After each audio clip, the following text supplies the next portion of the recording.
ओम का नियम और किरचॉफ का नियम देखिए, ओम का नियम जो है ये जटिल परिपथ के लिए लागू नहीं होता है और किरचॉफ का नियम जो जटिल परिपथ के लिए है। क्योंकि मान लीजिए आपके घर में एक बॉल है, एक ही तार से जो आप एक ही बॉल का यूज करते तो ये हो गया सरल परिपथ। तो आप जो है जानते हैं कि हमने 11,000 वोल्ट से तार से जो बिजली लिया है, तो इस तरह से आप पता कर सकते हैं कि आपके घर में कितनी विद्युत धारा जा रही है। लेकिन वहीं पर इसी तार से जब आप एक अलग और बॉल बांध लेंगे, फिर एक अलग पंखा जोड़ देंगे, फिर एसी जोड़ देंगे, इसी तरह से बहुत सारे इलेक्ट्रिक सामान को जोड़ देंगे, तो वहीं पर जो ये धारा बढ़ जाएगी। तो आपसे अगर पूछा जाए कि इस तार में कितना जा रहा है, इसमें तार में कितना विद्युत धारा जा रहा है, तो आप नहीं बता पाओगे, आप गणना नहीं कर पाओगे ओम के नियम से। इसलिए जो हमें यहाँ पर किरचॉफ के नियम की जरूरत पड़ती है। तो ओम का नियम जो अगर याद रखना है तो V प्रोपोर्शनल टू आई या V proportional to V is equal to I R, V is equal to I R, ये फार्मूला याद रखिएगा तो ओम का नियम आपको याद रह जाएगा। यानी V यानी विभवांतर, I यानी विद्युत धारा, यानी विभवांतर जो हमेशा धारा के समानुपाती होता है, जिसमें नियतांक लिया जाता है प्रतिरोध यानी R। तो इस तरह से आप परिभाषित कर सकते हैं, यहाँ पर आपको परिभाषा लिखा हुआ है, आप इसे देख सकते हैं।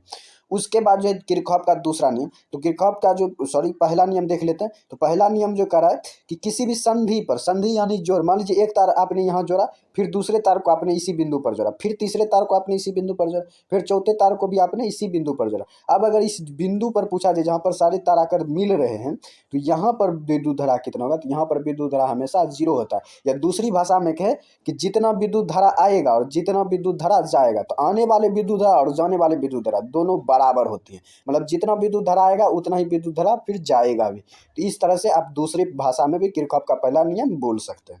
उसके बाद है किरचॉफ का दूसरा नियम, ये जो बंद पास के लिए होता है, यानी विद्युत धारा परिपथ बंद होनी चाहिए। मान लीजिए ये है, इधर से फिर हमने बंद कर दिया, इधर से भी हमने बंद कर दिया, देखिए चारों तरफ से ये बंद है तार, तो इसलिए जो इसके लिए लागू होगा किरचॉफ का दूसरा नियम। अगर मान लीजिए हम यहाँ पर खोल देंगे इसको, तो अगर खोल देंगे ऐसे करके, अगर हमने कर दिया, इधर देखिए यहाँ जुटा हुआ नहीं, यहाँ पर देखिए ये खाली है, तो ये ओपन जो विद्युत धारा परिपथ है, ये खुला परिपथ है, इसलिए यहाँ पर जो किरचॉफ का दूसरा नियम लागू नहीं होगा। तो इस बात का भी आपको ध्यान रखना, ये लागू होगा तो सिर्फ इसके लिए। तो इसमें भी क्या, तो इस परिपथ के लिए इसका I1 धारा है और इसका संगत प्रतिरोध R1 है, इसका मान लेते हैं I2 धारा है बह रही है, और इसमें इसका संगत प्रतिरोध होगा R2, और इसका जो I3 धारा है R3 प्रतिरोध है। इस तरह से जो किरचॉफ का दूसरा नियम क्या कहता है कि किसी भी बंद पास में जो विद्युत धारा और उसका संगत प्रतिरोध का योगफल हमेशा उस परिपथ में प्रवाहित होने वाले विद्युत वाहक बल के बीजगणित योग के बराबर होता है। मतलब अगर कहें तो I1 R1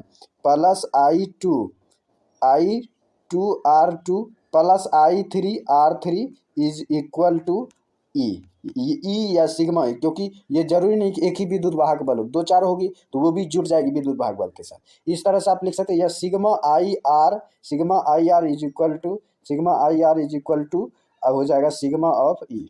तो इस तरह से ये जो किरचॉफ का दूसरा नियम हो जाता है।